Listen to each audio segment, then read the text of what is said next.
Dakota means friend, friendly. The people who gave that name to the Dakotas have sadly never been treated as friends. The people whose language was used to name the Dakotas and Minnesota and Iowa, Oklahoma, Ohio, Connecticut, Massachusetts, and other states, the Native American tribes, the people who were here before us, long before us, have never been treated as friends. They have been treated as enemies and dealt with more harshly than any other enemy in any of this country's wars. After all of our major wars, we signed peace treaties and lived by those treaties. After World War II, when we made peace with Germany, we then did everything we possibly could to rebuild Germany. No Native American tribe has ever been treated as well as we treated Germans after World War II. Donald Trump and his supporters now fear the country being invaded by foreigners who want to change our way of life, a fear that Native Americans have lived with every day for over 500 years.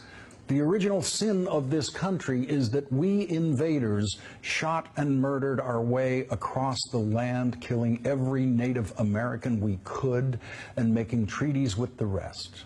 This country was founded on genocide before the word genocide was invented, before there was a war crimes tribunal in The Hague. When we finally stopped actively killing Native Americans for the crime of living here before us, we then proceeded to violate every treaty we made with the tribes, every single treaty. We piled crime on top of crime on top of crime against the people whose offense against us was simply that they lived where we wanted to live. We don't feel the guilt of those crimes because we pretend they happened a very long time ago in ancient history, and we actively suppress the memories of those crimes. But there are people alive today whose grandparents were in the business of killing Native Americans. That's how recent these crimes are. Every once in a while, there is a painful and morally embarrassing reminder, as there is this week in North Dakota, near the Standing Rock Sioux Reservation, where hundreds of people have gathered and camped out in opposition to an interstate pipeline being built from North Dakota to Illinois. The protest is being led by this country's original environmentalists, Native Americans. For hundreds of years, they were our only environmentalists, the only people who thought that land and rivers should be preserved in their natural state, the only people who thought a mountain or a prairie or a river could be a sacred place. Yesterday, a federal judge heard arguments from the tribes against the federal government's approval of the pipeline and said he will deliver his decision on whether the pipeline can proceed next month. There are now over 90 tribes gathered in protest of that pipeline. That protest will surely continue even if the judge allows construction to proceed.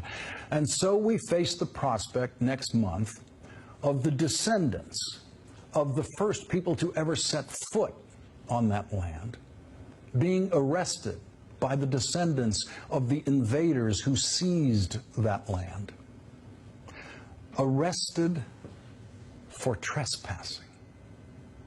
That we still have Native Americans left in this country to be arrested for trespassing on their own land is testament not to the mercy of the genocidal invaders who seized and occupied their land, but to the stunning strength and the 500 years of endurance and the undying dignity of the people who were here long before us, the people who have always known what is truly sacred in this world.